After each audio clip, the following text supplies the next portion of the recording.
and welcome to the Climate Alarm Clock, your Irish climate news podcast. I'm Anna Pringle, and we have a very special episode for you today. One of our most popular episodes this year explored the psychology of climate change, and we asked, why are we stuck and what can we do about it? We had a brilliant response to that episode, so we're going to explore that subject in more detail today. And this time I am joined by my co-host, Darragh Wynne. Hi, Darragh. Hey, Anna, how are you? I'm well, thank you. And it's great to have you. And we're going to have our special guests returning to us as well. But before I introduce them, just a reminder that if you like the podcast and you would like to support us, you can buy us a coffee at buymeacoffee.com/the climate alarm. And, you know, I always do this and it's very self-serving, but I like to share our favourite comments because they mean more than the buying a coffee a lot of the time. But someone who remained anonymous said they really appreciate the effort you all put in. I share this podcast with lots of folk for accessible real-time info on the greatest challenges. Thank you. So I'm delighted to hear people are sharing it. That's great. Catherine said, really appreciate having a podcast coming from the Irish perspective, and listening to it helps me stay informed, but in a way that's not too overwhelming. And thank you for all the work. I'm glad we're not too overwhelming, although I think if Ciara was here, she might disagree with us with that comment. But and then last but not least, Ronan says, you guys rock. So that's pretty cool. I'd like to think that's true. So on that positive note, I'm very delighted to welcome back Eoin Galavan and Caitriona Kenny and to continue our discussion on the psychology of climate change. And as you might remember from our previous episode, Eoin is a senior clinical psychologist and he works in adult mental health services. And he is a founder member of the Psychological Society of Ireland's Climate Group, and has written and spoken extensively about the psychological aspects of climate change. He also describes himself as a dad drummer, but we're not going to test him on that in this episode, I don't think. How are you doing, Eoin? Yeah, doing good. Thanks a million for inviting me back. Great, and it's great to have you back. And then we also have Caitriona Kenny, one of our favourite returning guests. And Caitriona is a climate educator and community activist and chair of Connecting Cabra. Caitriona is well known for loving the sea, and she's been doing a tour of islands around the coast of Ireland this summer. So she was recently spotted in a tent on Tory Island. So you survived and got back to the mainland, Caitriona. I did indeed. It was beautiful. Just myself and some oyster catchers to keep me. Excellent. Yeah, fabulous. Great. And I love the way on Tory they talk about going back to Ireland. Yeah. And it was I was getting the ferry back to Donegal and was the only one on the boat other than those bringing me back. And we stopped off at another island on the way back. It was very unconventional, but very funny. That's very Donegal-y, all right. Yeah. Well, good. So I know, Caitriona, you said as we were getting started that you can feel your anxiety starting to rise as we're talking about this subject. And one of the things we thought we would dig into today is climate anxiety, and in particular, how you talk to kids and how parents can talk to kids about the subject of climate change. So we will dig into that in a minute. But before we go there, what's been happening since we last spoke? Have things been getting better or worse? How's everyone feeling? Anybody want to jump in on that? Darragh, you look ready to talk? Yeah, I think the last few weeks, so I'm not sure when this episode's going out, we're recording this towards the end of June, and I think for anyone paying attention, the last few weeks have been pretty terrifying in terms of what we're seeing. The North Atlantic is significantly hotter than it has ever been. Antarctic ice melt is continuing when the ice should be reforming at this stage of year, and a lot of extreme weather. So I think for anyone who's been paying attention, it's been pretty scary, and feels a little bit like we're in a new chapter of climate change. Is sort of my own personal feelings on it. It feels like things are speeding up, doesn't it? Like it's happening faster all of a sudden. It feels like we're in a different sort of a different phase is what I would call it. I said, you know, sometimes the way you see an acrobat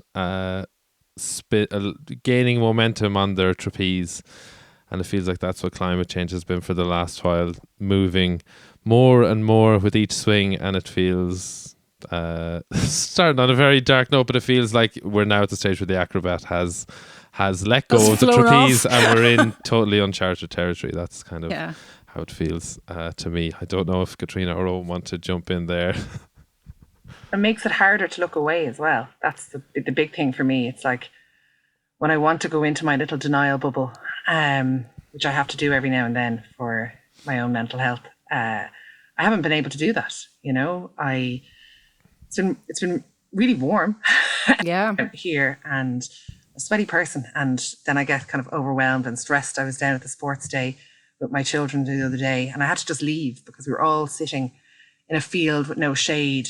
And I just started thinking about people all over the world who are working in fields with no shade and dying of, kidney disease because they're so dehydrated and all. Anyway, it spiraled from, oh, look at them playing egg and spoon races to, oh God, I have to get out of here. This is terrifying. And reading kind of stuff about the air conditioning systems around Europe having to be fired up and the increase in, coal fired electricity plants having to switch back on again to keep up with the demand. I couldn't believe when I read that a fifth of all electricity demand globally is air conditioning. Is on air conditioning. I just was like, what? Yeah. Feeling it. And some people might say that that's very dramatic to say that we're feeling it. We have hot summers get warm, blah, blah, blah, blah. But when the facts are also laid bare and then you're also hot at the same time, it's really, really hard to pretend that everything is okay. Yep. Okay, Eoin, cheer us up. Oh, Lord.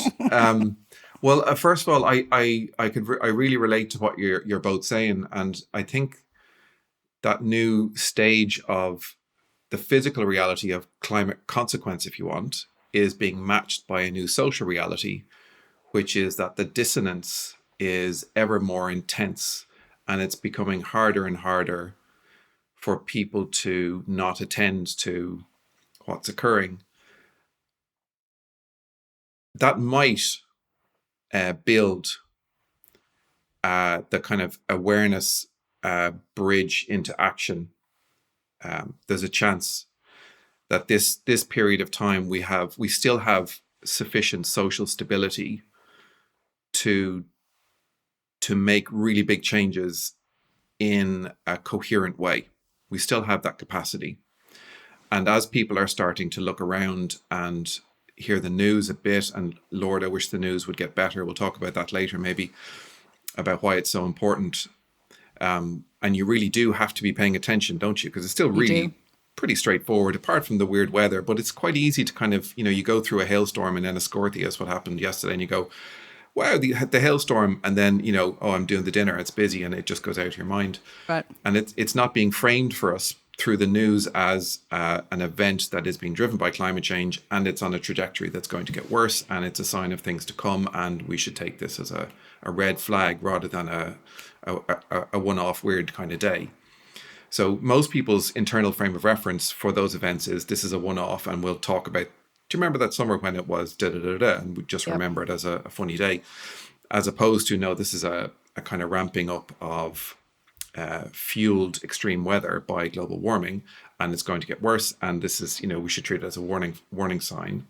That media isn't doing that for us as much as they could stroke should, and neither is our politicians. So we're being left a little bit at sea with regards to how we're supposed to metabolize the information.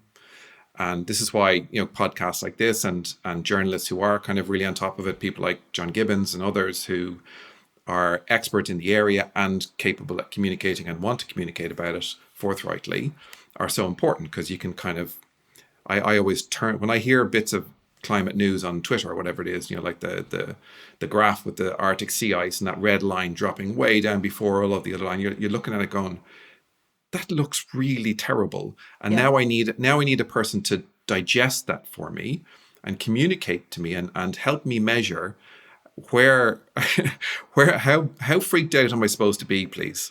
Whether it's Michael Mann or Kevin Anderson or, someone who's in that space, who's been digesting this information forever, and I get that, and then I kind of calibrate my own internal level of seriousness, which helps me modulate my anxiety. So the fact that I know it's incredibly serious doesn't mean that my anxiety suddenly goes away, but it does help me modulate things. And there's something really important about this, that when we don't have an informed collective understanding of what's occurring, and we're not communicating well about this, we hear the information, the anxiety goes up, and we're left with very few options, really. And Right. one of the options is just disconnect. You just pull back from it. The anxiety goes down, and okay, I can get on with my day. That's becoming much harder to rely on as a means of coping, as the actual temperature in our world increases, and climate shocks are increasing, and the information is getting more and more serious, etc., etc. We now really do need, as a society, a conversation through media and government that is containing for us all, so we can all measure. Completely. And Eoin, I think, coming back to what you're saying about we need somebody to explain it to us, first of all, we need them to focus on it and pay attention to it. I mean, if you look at the amount of coverage of the Titanic submarine tragedy in the last, 3 or 4 weeks, compared to the amount of coverage of the marine heat wave in the North Atlantic, which is off the charts, unprecedented. There's no comparison. So first of all, we have to focus on it before we even start explaining and understanding the importance of it. Kind of on that, and I have my own thoughts on it, but how much of a part of the sort of psychological puzzle do you think that is on if the media and the politicians were doing what they should be doing, how much of a big part of the puzzle is that, do you think? It's hard to overestimate how significant it is.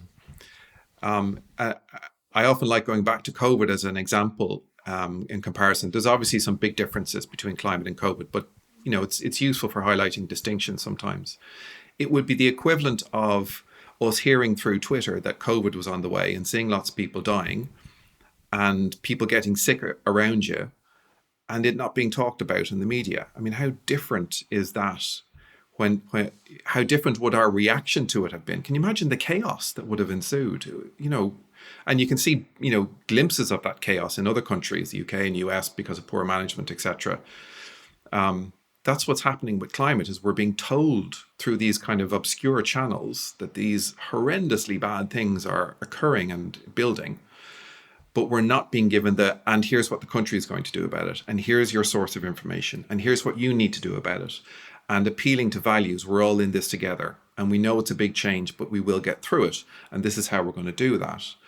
The absence of that is extraordinarily damaging to the effort to respond to it. It's hard to overestimate it.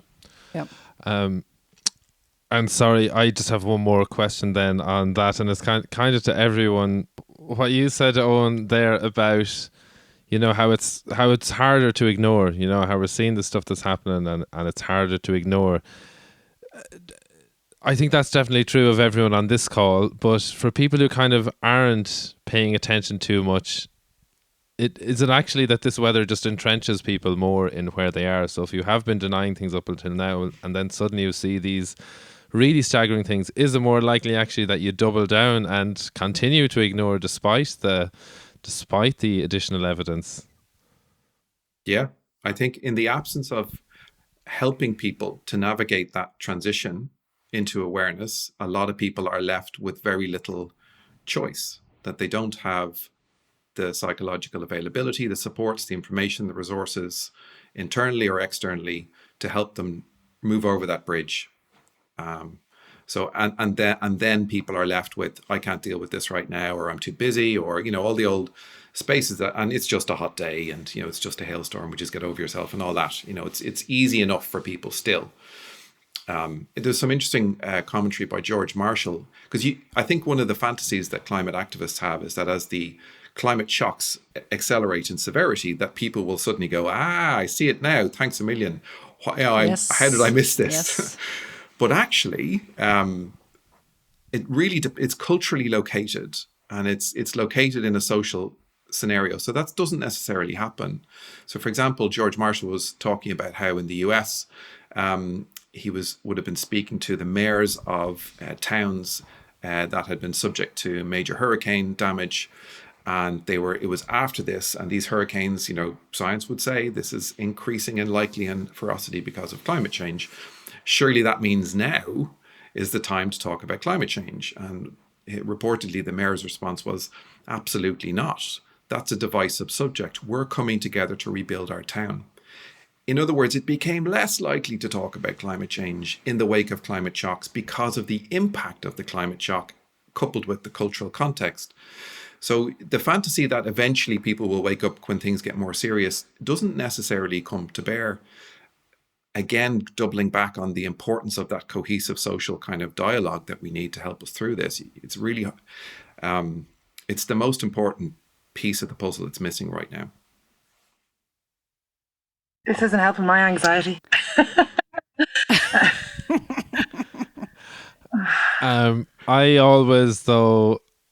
I always find that those kind of things are additional. That's something that I've always thought as well. It's almost a bit of a climate myth, and a lot of people I really respect would say that, or would say, we're not going to take it seriously until we're really feeling it here. And I'm like, I'm not sure that that's true. And for me, it's like, well, now I know that I'm not putting false hope in this scenario, and that kind of helps me to pull back from the anxiety thing, is that,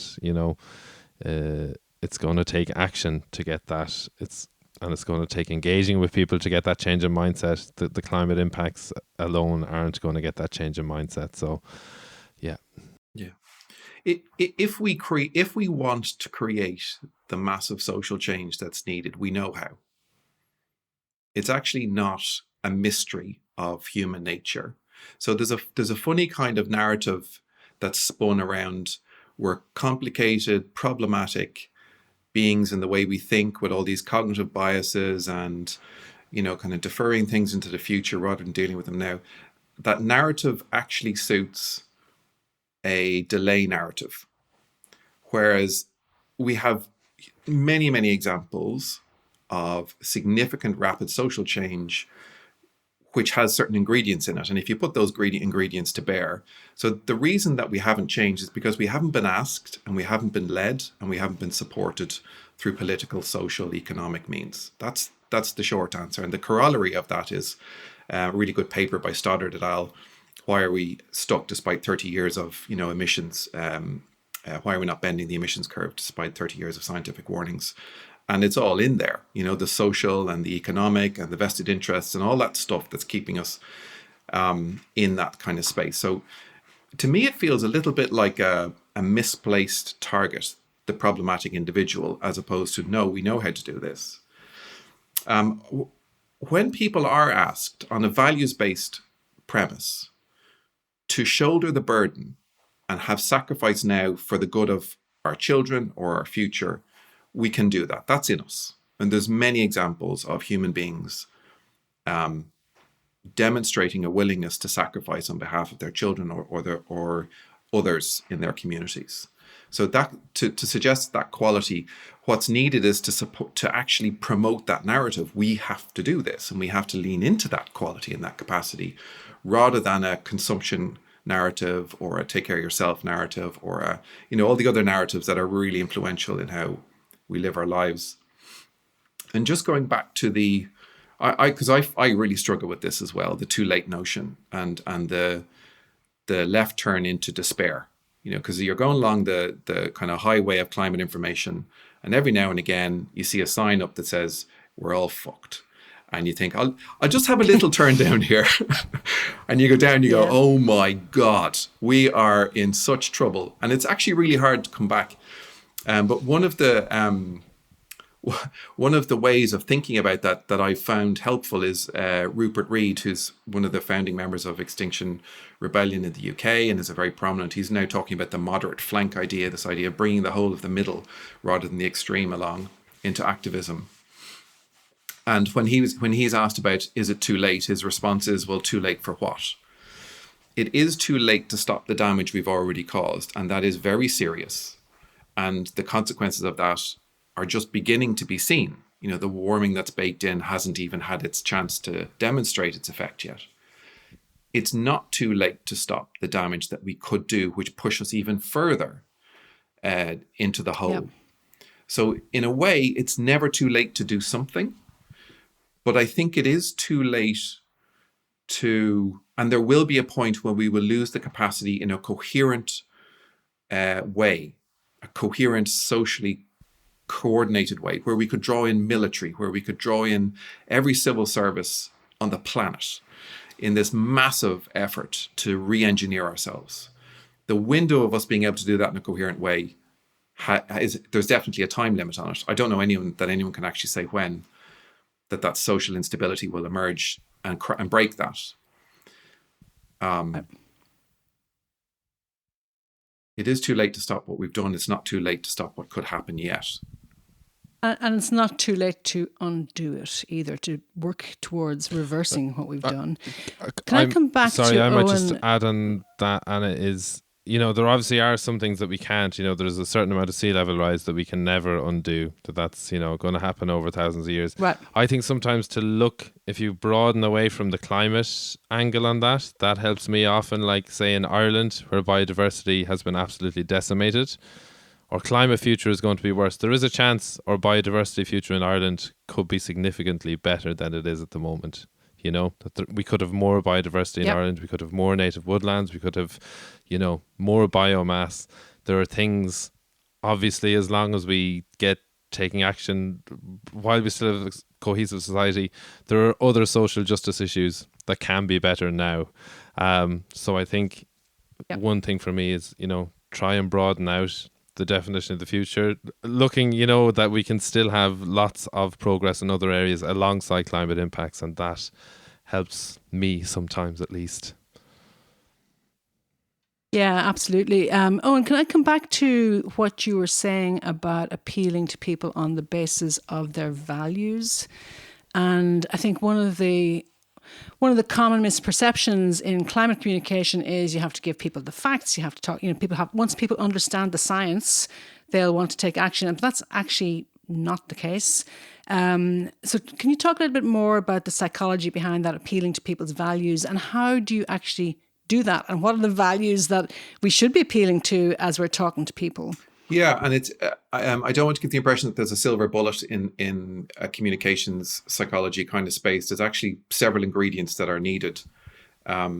George Marshall, who was in Ireland recently, actually advising our government on their climate communications work, speaks a lot about the importance of group identity and the importance of respecting people's values in how you communicate to them. So, for example, how you communicate the importance of climate to people in rural Ireland from a farming background might be quite different in some ways to how you communicate to people in a built-up urban setting, because they have very different connections to ways of living and impacts and the kind of supports they'll need to navigate away from it. And there might even be group identity stuff that has political aspects that need to be respected too. So one of the examples he talks about in the US, for example, is talking with people in Tea Party, kind of right-wing conservative, and that if you want to communicate climate to them, you have to talk about things like freedom to produce your own energy. Not this is a great way to reduce fossil fuel use, and because that just is like red rag to a bull. So there's ways of kind of orienting a dialogue.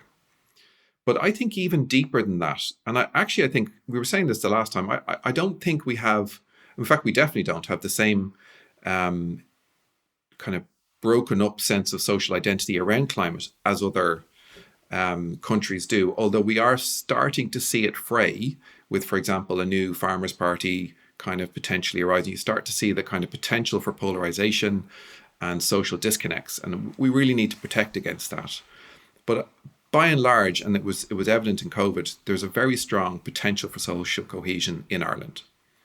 And in that, what are the values that we could appeal to? So things like caring for our children, protecting our communities, looking out for each other, things that have an Irish resonance that are specific to our culture. and using that as the basis on which to promote behavioral change.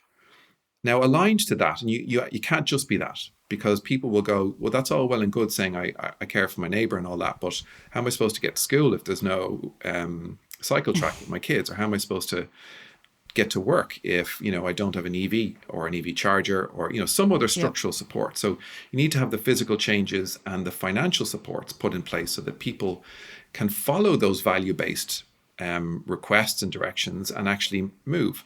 And when you do that, and we've seen this with the SEI grants for home insulation, for example, huge uptake in that, huge uptake in the acre scheme for farmers. When you put the schemes in place, people by and large want to do the right thing. And I think that reflects a set of values that we have as humans in Ireland about wanting to take care of each other and our environment. It's kind of counterintuitive to imagine that someone wouldn't want to take care of each other and their environment. We're also dependent on it. So again, if you get the communication right, and this isn't rocket science, it just hasn't been done. So it's more a problem of inertia than it being some kind of unsolvable puzzle. And we treat it like an unsolvable puzzle, but actually nobody's tried. We haven't had a major government push in communication on this is what we need everyone to do. It hasn't happened yet. Right. Did John Gormley not do that thing a few years ago where he told us all to switch our light bulbs around? Work. Not sure that quite resonated the way we wanted it to. Yes, no, I may be being a little bit facetious there, but no, you're totally right, Owen. There hasn't been any clear leadership. And in fact, there's just, in your face hypocrisy a lot of the time, which is really difficult to swallow and goes against or, is counteracting some of the amazing work that some groups are doing and some civil society organizations are trying to get behind. And then you have our so-called leaders flouting those values, rules, whatever. And it makes it much harder to sell an idea of social change when those in power are doing the opposite. I think one of the areas that becomes pointed is in the area of parenting. Because we're kind of in a weird place now. We're in a unique place now where we've been able to say, kind of getting away with it a little bit, it's for future generations. We're now looking the future generation in the face and they're looking back at us saying, well, you're giving this to me as a school project, but what are you doing about it? Right. And that sense of not acting is now dynamically alive between parent and child in a way that I don't think has been true before. When we spoke there about the communication and the leadership, the first thing that came to my mind was me as, Taoiseach of my home, me as a leader in my family, and an inherently flawed one. I have 4 children.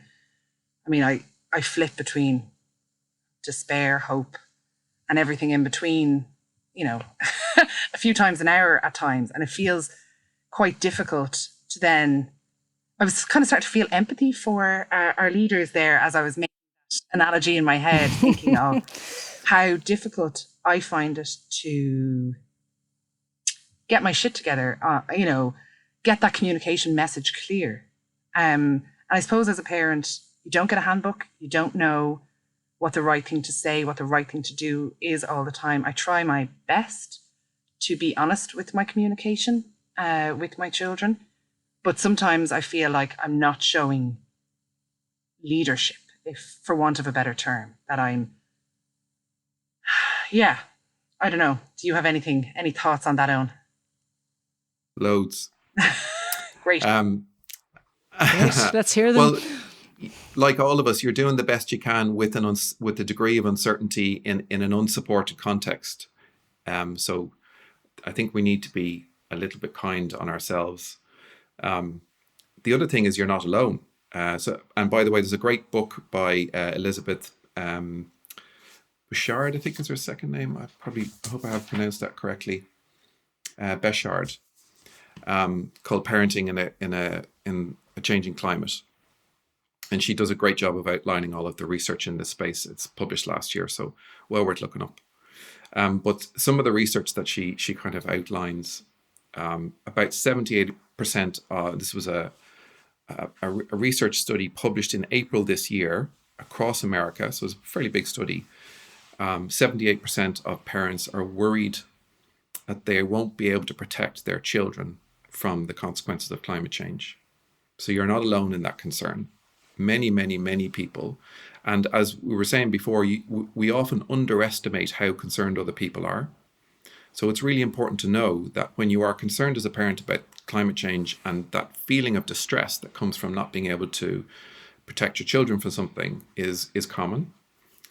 Many people have a strong negative expectation of the future because of climate change in response to their children. That's up in the high 90%. And she frames all of this in the context of what's called moral injury. The idea that we're participating in something that is, because it's impossible not to, in our lives at the moment, contribute to the problem of climate change. That we're participating in something that's going to have a damaging impact on our children. And moral injury is that sense of being involved in something or witnessing something that kind of crashes into a core value that we have.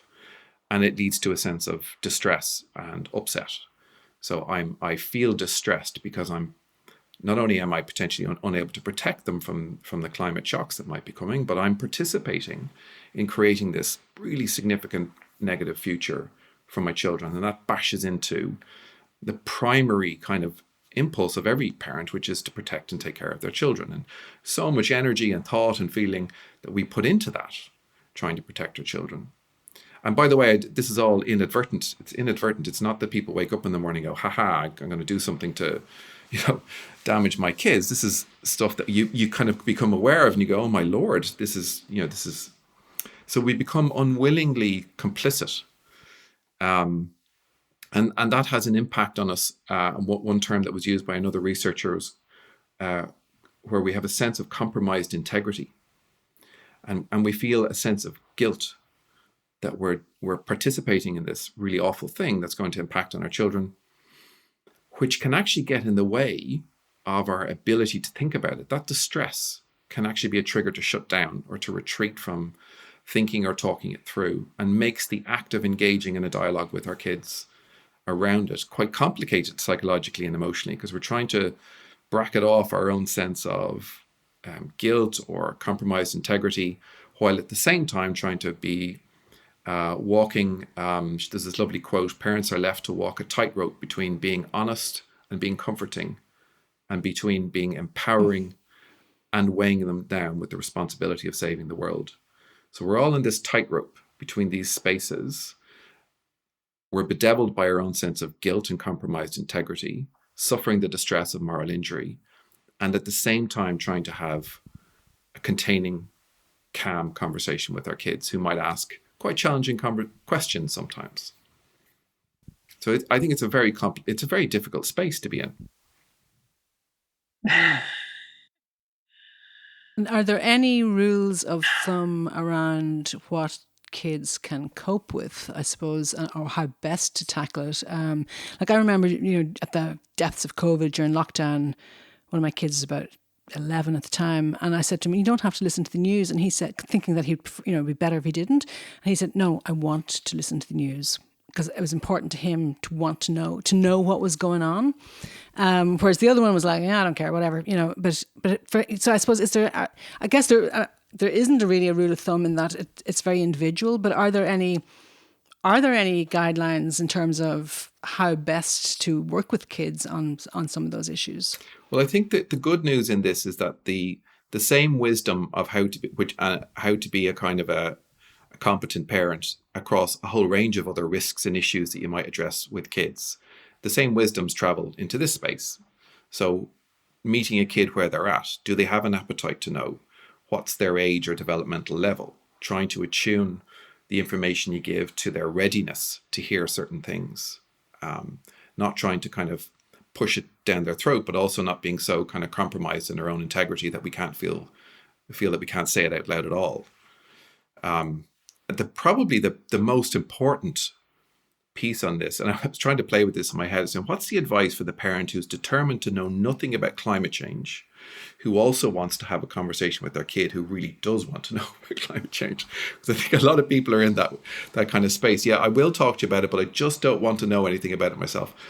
But I think the rule of thumb, the most important one, is that the parent needs to travel the journey themselves, to have come to terms with their own emotional reactions to it, to have talked it out with other adults, to have thought about how they're going to frame and phrase the language they're going to use, so that when the child does ask questions about sea level rise or, drought, or these things that are seeping into consciousness all the time, that we have some kind of narrative worked out in ourselves so we can be containing in that dialogue on behalf of our kid.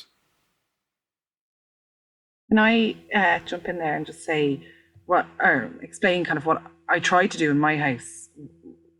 I don't have, I suppose, I don't feel like I have the answers, and I don't think any of us here have the answers when children have those very big questions, and it's so I try and complement facts and honesty, obviously age appropriate, with action, with evidence of hope in our lives, in our community, and it can be something as simple as going on a nature walk. Or yesterday we had a street feast with our neighbours, and we had a big chat afterwards, and they're like, it was really nice to talk to people on our road that we've never spoken to before. And my son said, this is my son who has kind of quite bad climate anxiety, he's like, it's nice that we know now that we could call on them if we needed help. And it was interesting to me that he didn't have that sense before, even though we chat to some of our neighbours and stuff, but this party on our road made him feel more secure in our community. And one of my other children is very big into animals and biodiversity and nature, and we use that as a learning tool about resilience, about adaptation, about coping, and about hope, things that still grow despite every effort to stop them from growing, and the things that come up between the cracks. And that ends up being a metaphor in our home. So while I struggle with, when we kind of talked about how we were going to bring the children up from a religious perspective or a non-religious perspective, what kind of answers we'd have, it was a similar kind of conversation, because I don't know. I know what the science says about what happens when we die, but I've never died before. So I very much live in the space of, I don't know for 100% kids what's going to happen, but this is what the science says, and these are the people that are doing great things, or so. But I have to, for my own mental health, back it up with being outdoors, doing things, physically doing things, because I find that you can have these big conversations with children, but then if they go off and they are on a Nintendo for an hour afterwards, what are they thinking about? How are they processing that? And I know that they need processing time, but I like to be there when I know that they're processing something big like that. Is that, I don't know, do I get a psychology tick for that, Eoin, or loads of ticks? You can have as many as you want. Gold star. Thank you. Yeah. Yeah. I mean, I don't consider myself, you can't be a judge on this in a way, but I think from that developmental psychological point of view, children need to feel that you're there with them in it, and that if they have questions or strong feelings, that you're able to help them process it.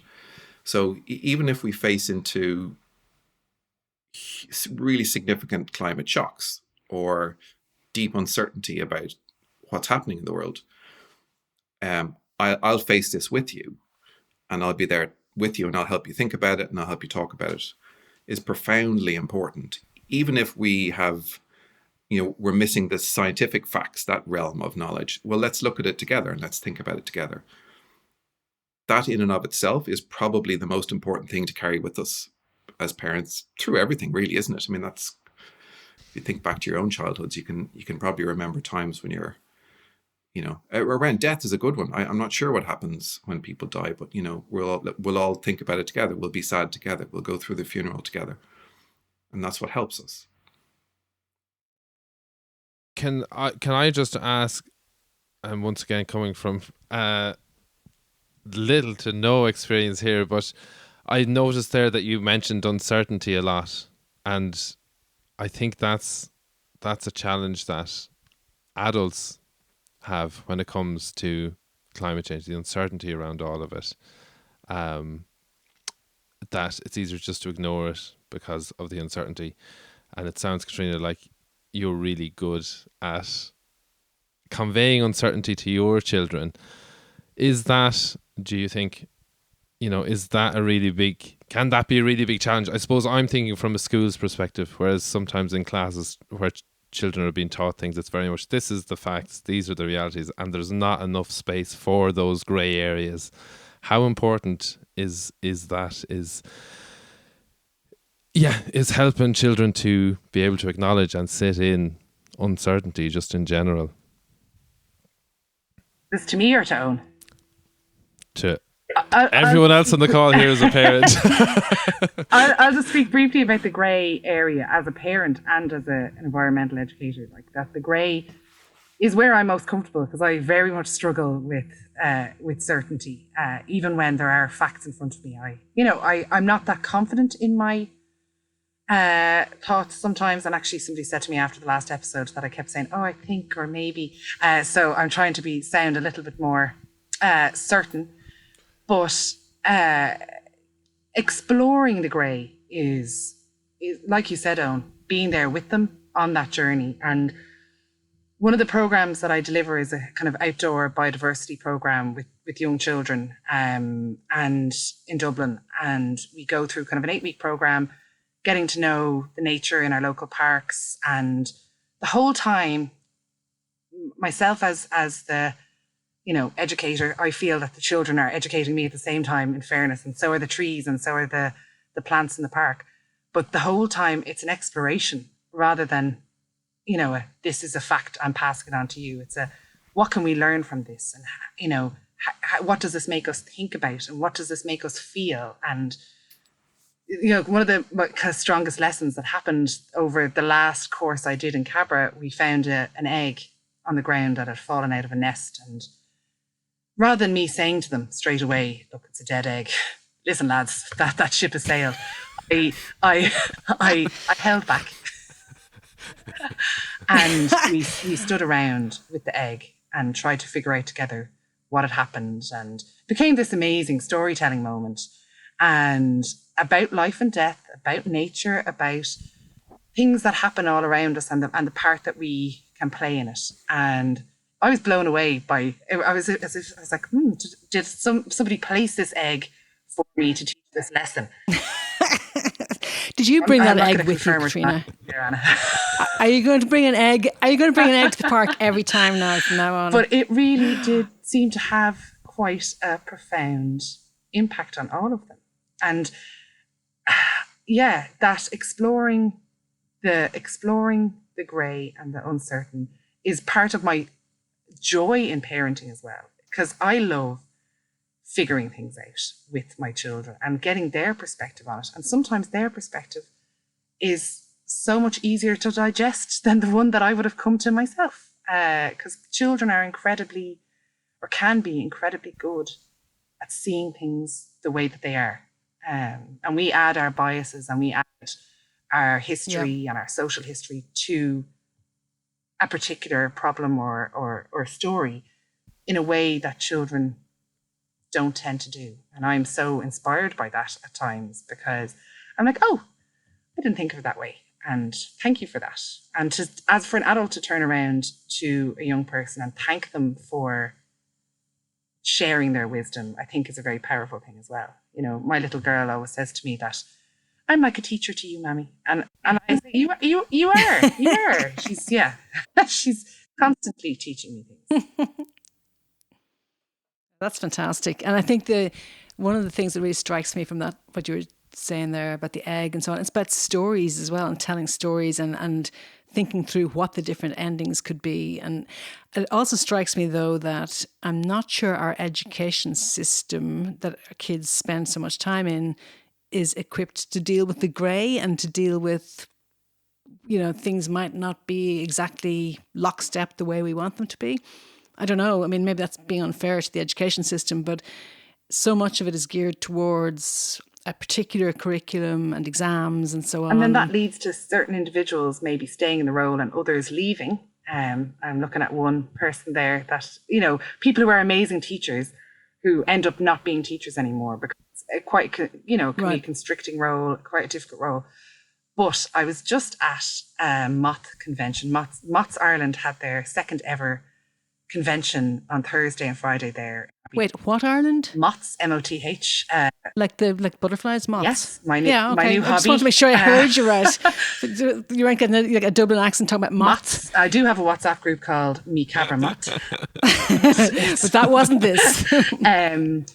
But I met Eric Dempsey, the birder, who has written Garden Birds in Ireland and is a prominent birder in Ireland. Amazing man. And we were having a talk about education. And he said, and he included himself in this, that the top 8 in birders in Ireland, 7 of them went to the same school in Finglas and had the same teacher. And that I burst into tears, of course. And because it just struck me that it made me feel the weight of my responsibility as a climate educator and as a parent, and that teacher had such a profound impact on their life's work and their view of nature. And it blew me away and excited me for the power, what I could do in my job and what others can do and what the curriculum could and should do. If we had really good outdoor nature education, young age, what kind of massive societal change could that have? Mm. And I think that's really linked to, like what Eoin was saying earlier about the media and politics and COVID. Like, if you think of how the education system pivoted to deal with that crisis and the sort of knock-on impacts that had, education's another huge lever that if we do societally decide to take it seriously, that is just, there waiting. Yeah. I think if you, like, as parents, we need to be cared about and thought about in our journey. And a part of that is providing people with a clarity of narrative and understanding that becomes straightforward enough to talk to kids about. And we got that in COVID, didn't we? We had this really clear, coherent narrative that was given to us. So, I mean, imagine we didn't have that and kids were coming home from school going, apparently someone in the class has this disease called COVID. And, I heard about it on the internet and some people haven't heard about it at all. And some people are saying people are dying and other people are saying they're not. And what a different world that would have been to try and parent in. But we didn't. We had a really clear, cohesive sense of how to talk about it, how to think about it. It didn't make it not anxiety provoking, or it didn't mean that there wasn't danger there. But it made it a lot easier to face into the challenge of parenting with having that narrative. And there's some really good examples of that. It's not like no one's done this, and it's not like it's also not like it's what would you say, rocket science. It's fairly straightforward understandings of translating standard parenting wisdom into a climate context. And again, that Elizabeth Bichard's book is a great start, and there's another group called the Good Grief Network who do courses helping parents come to terms with the enormity of the consequence of climate change and filtering it down so that they develop a way of talking with their kids. So it's like creating a support network for parents who can then support their kids. And those things are incredibly useful and great value. But also that it's not magic. It's not that complicated. In fact, I'm talking myself into doing something now. I think, why don't we have an Irish one of these? A kind of a good grief parenting support network to help parents come to this and develop a narrative that's cohesive and contained, and a space where they can ask questions themselves and going, is it really this bad?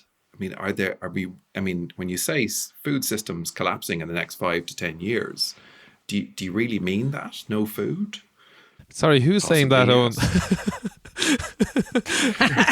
That's Darragh's theme. No, I don't know. Sorry. Something I heard somewhere on the bus. Rumor has it.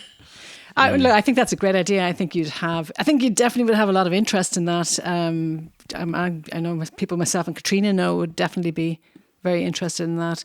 I'm going to flip that discussion though, because one of the things that somebody, actually a listener, commented on to us was, how do you get so flip it from kids who are maybe even concerned about climate change, but at the same time, they want, lots of plastic in their lives. They want brands, they want fast fashion. And I see that. I have a second year and a first year, and the pressure on them to be wearing the right brands, and it's all very expensive apart from that though, but and it's all very throwaway fast fashion. And even the craze about that stupid drink, Prime. I don't know if you experienced that, Caitriona, but this drink that everybody wanted because some YouTuber was promoting it, and it's just like bottles of plastic fizzy drink. But how do you, and without being a total nag about recycling and waste and all that sort of stuff, are there ways of getting kids engaged in that, or getting them to see that connection without me just being like a broken record all the time? Well, I think that it's not what they want is the first thing that I'd say there. Well, it's what they are being convinced that they want by the social pressures around them. And it's very easy as a parent to feel like, I've heard that Evie, my eldest, has just turned 16, and she got her first smartphone for her birthday. And that was a hard struggle to get her to 16 without getting her one. No kidding. Fair play to you. Yeah. And I suppose I can be a little bit hard line in the house around wants and needs. We have constant evolving discussions around wants and needs. And, sometimes when my children are saying, I want this or I want that, a lot of the time, I'll notice that I've been busy, and actually what they want is for me to sit down and read them a story, or bring them on a walk, or, I think I was saying at the start there that I was at the Salty Islands recently with my children, right? And my daughter had chicken pox, and she was sick, and she was miserable. She was so miserable. She actually told somebody that misery was a side effect of the chicken pox. She's probably right. And I could have gone down the route of buying her a magazine, the way sometimes when you bring a child to the hospital, they get a magazine with a plastic toy, or, bringing her shopping or something like that. And again, I'm privileged enough that I could do this. I took the day off and we went to the Salty Islands. We went and looked at puffins, and we drank hot chocolate together and read stories. And they told me, my two kids that I brought said it was one of the best days of their lives. And so I suppose experience trumps things in our house a lot of the time, but it doesn't mean that I don't get asked.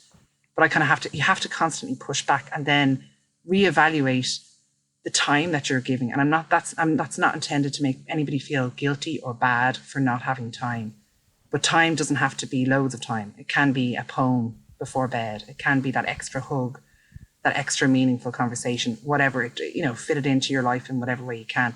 But oftentimes that's actually what children really want. It's not the external shite. And I don't think any of mine have tasted Prime. But, I have heard about it. Yeah. Yeah. It's such I can so identify with the struggle. Three ideas come to mind.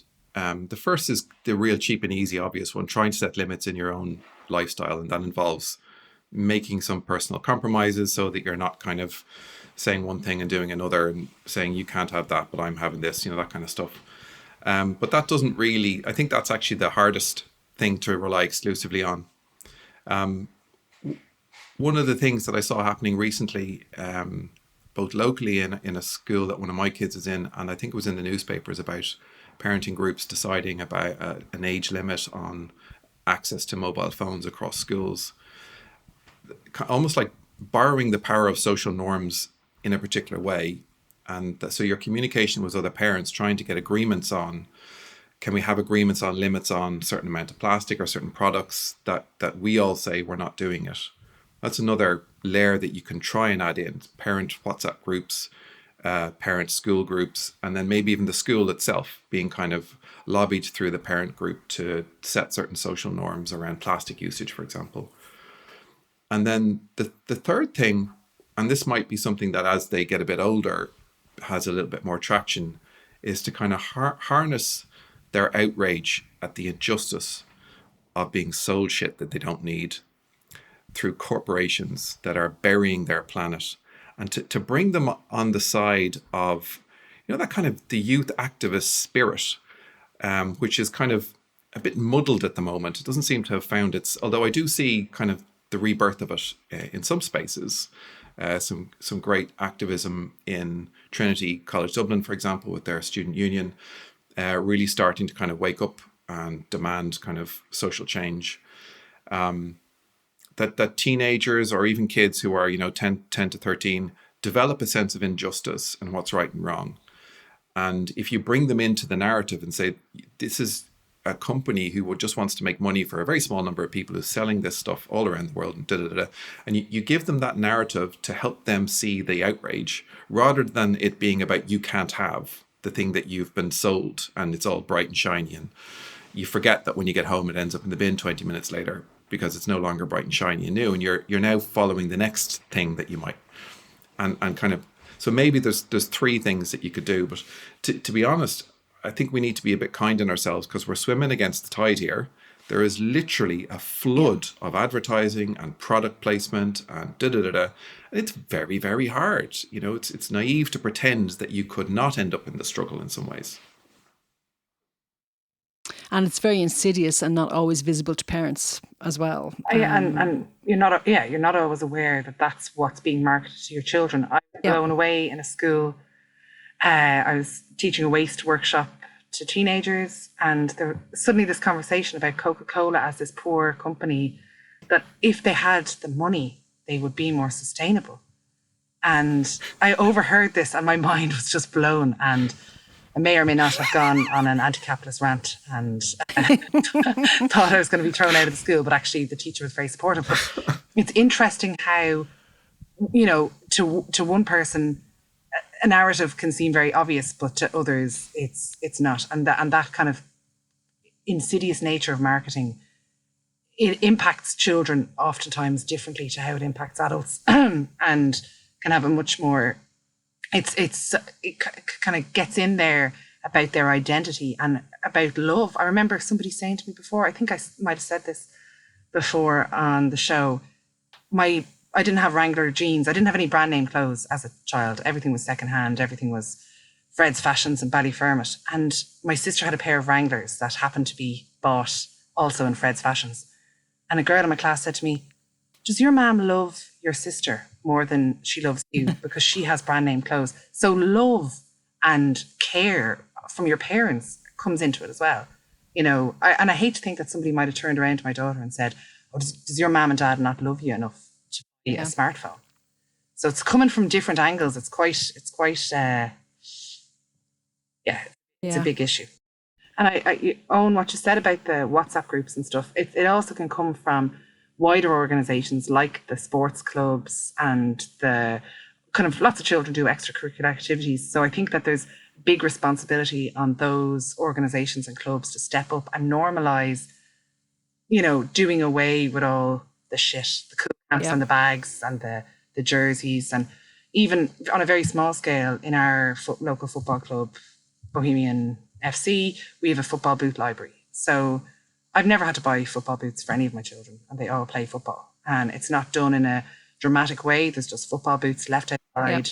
You take pairs or leave pairs, and it's, there's no drama about it. And it's amazing when a social norm comes into play, how powerful it is in the face of the hijacking of normal human emotions for corporate profit, which is is about as ugly a thing as you can get.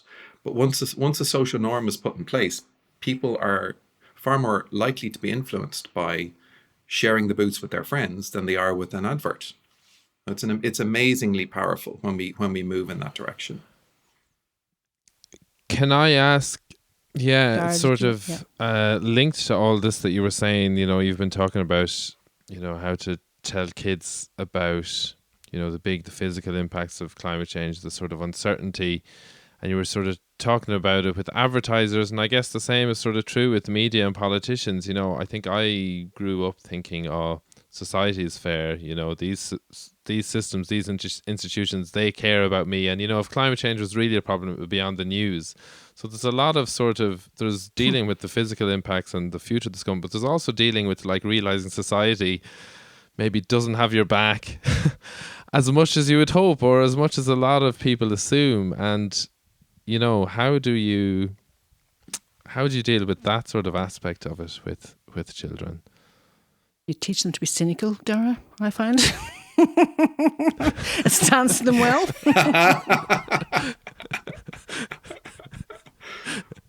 Yeah. Great, moving on. Sorry, couldn't resist. Because that's something that on my climate journey I found very confronting and very difficult, you know? Just assuming people have your backs, assuming, oh, if it was that bad, you know, we're a caring society. If you know, if it was that bad, you know, it would be on the news, or the politicians would do something about it. Yeah. You know, I think, yeah. The story of mass distraction, you know, we're a nation of altruists governed by sociopaths, that kind of idea that we are willing to shoulder the burden when we're kind of drawn into the right frame, if you want, might be a part of meeting that dilemma. Because the question as to why we're stuck or why we're not moving, and therefore why society doesn't seem to be on the same page, is in part that many very good people have been misled. So I do really see the dilemma, because in a sense when you step out of a social norm, we're not buying this, we're not flying, we're not eating red meat as much. You can have the experience of being excluded or othered or fearing those things, and it can be anxiety provoking. And very understandably, kids in particular don't want to be the kid who doesn't have, or the kid who does something different, and it makes them stand out and seem a target for comments or whatever it might be. So, and we're all kind of like that, aren't we? Want to be part of the social norm. So when we step outside of it, it's very uncomfortable. I think.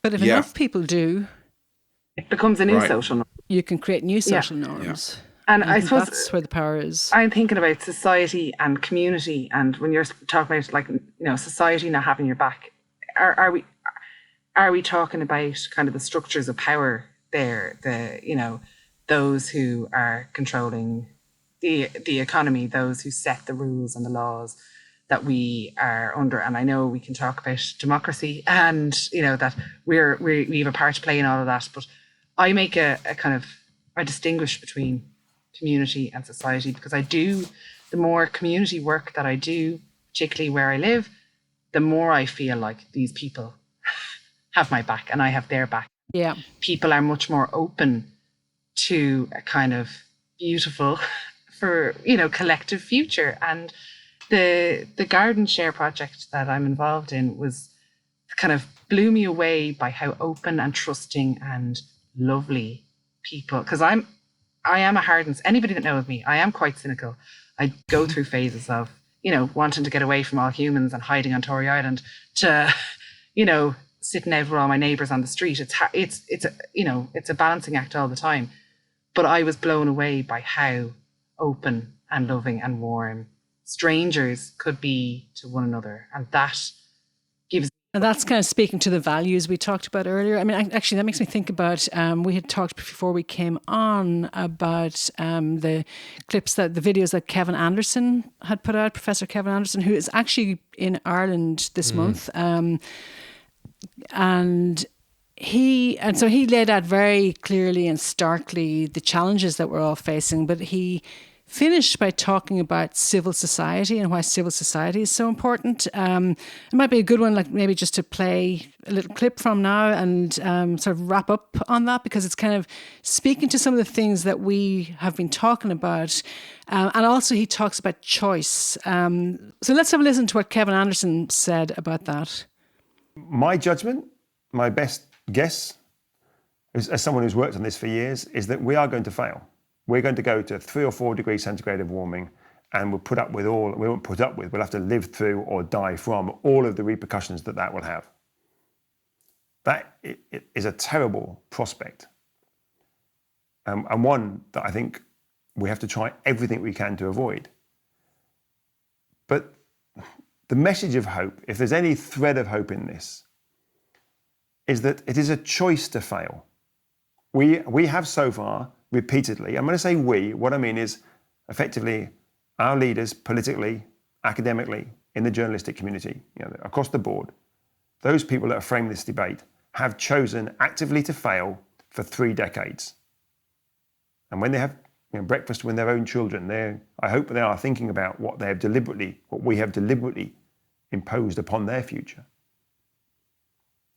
But as I say, it's a choice. And the great thing about a choice is we can choose a different way out of this. Now, whether we can still hold to 1.5, it looks incredibly unlikely to me. But incredibly unlikely doesn't mean to say that it's impossible. It is only impossible if we don't try. And so the real trick here is to try really hard. So Kevin Anderson put it very well there, I thought, about the fact that we still have a choice. And Eoin, from a psychology point of view, I suppose having a choice can sometimes be a bit paralyzing, but it can also be very liberating. So is there some hope to be had from that? Yeah. I think what has to come with that is clarity of what to do and what's next, and the sense that we are actually moving on this together, rather than I have to step outside of a social norm and feel that sense of awkwardness and uncertainty, and am I doing enough, and how do I know how much flying is okay, and how do I know all these, the befuddledness of it. If we get the kind of communication that we're capable of giving ourselves, and we actually are asked, based on the values that we talked about earlier, to save ourselves and as much of a safe and stable, healthy environment for our children, if we are asked and we're given a clarity of direction of travel in terms of behavioral change and supported, etc., yes, there's hope in that. Absolutely. But it's not the kind of hope that kind of passive hope that you sit back and wait for it to happen. I think we need to be demanding that as loudly as we can from everyone who has any ounce of influence or power in any part of our lives. And to have a coherent story, this is what we need. So maybe I felt reassured in a strange kind of way listening to Kevin's conversation because of the clarity. It says, okay, that's about as clear as it gets. Let's move. As opposed to, the kind of uncertain, ambivalent messages that we often get around climate change. No, this is really bad. This is the direction travel. We need to change now. The only thing we need on that is in Ireland specifics, and we need high-level government communication, and we need the media to take this on as the biggest story in history and start talking about it like that. Yeah, I think what you said there about people with power, power and influence, and really focusing our energy on where it should be focused and those people. And I think what you were saying there, Anna, about it being, having a choice can be really empowering or really paralyzing, is also like looking in the global context of who has power. If you're in Ireland, if you're listening to this podcast, if you line everyone up in the world in order of how much power people have, you're comfortably in the top half in Ireland. You're probably in the top, 20%. We're living in a relatively democratic country, freedom, relatively high incomes, in terms of the global context and the amount of power we have. All of us do have a lot more power to make some change on this issue than most people in the world. And that's something that you can either be, as you said, Anna, paralyzed from and walk away from, or be really energized, excited and motivated by. And that's where power to the people comes in, and civil society, and we're all giving our clenched fist here, so but I think that's right, and I think that's what we all have to work towards. And the importance of not just working on your own, but finding other people and working together. That's where the real power comes from. Yeah. Absolutely. As Kevin Anderson says, civil society is the key to all of those major changes that need to happen. Okay, well, on that somewhat hopeful note, or somewhat empowered note, will we wrap it up for now? Lots of food for thought there, as always, when we have Eoin and Caitriona on. I'm still going to have that image of Caitriona walking around with that wee bird's egg to all the schools. That's stuck with me for sure. But no, so that egg that you found in my back garden that time, Caitriona, as well, wasn't just randomly there. Caitriona moonlights as some weird Easter bunny. No, you're doing great work, Caitriona. I love the way you're thinking about it. And Eoin, as always, thank you for helping us think it through and walking us through some of the aspects that we're not that familiar with. So it's just great to hear that. And I think we'll all be signing up for what was it called again? The Parents for a New Planet, the Good Grief Network. You're going to have to do it. I think you just committed to that, actually. Yeah. On air publicly. So hopefully we'll have more to come on that. But again, thank you so much, Eoin and Caitriona, for joining us. We really appreciate it. And to all of our listeners out there who are missing your weekly dose of the Climate Alarm Clock news roundup, we will be back in September, and we might have some more special episodes coming during the summer. So if you like this, give us a good old rating, and 5 stars are always good. Share it, tell people to listen, and enjoy your summer. Hopefully it's not too hot.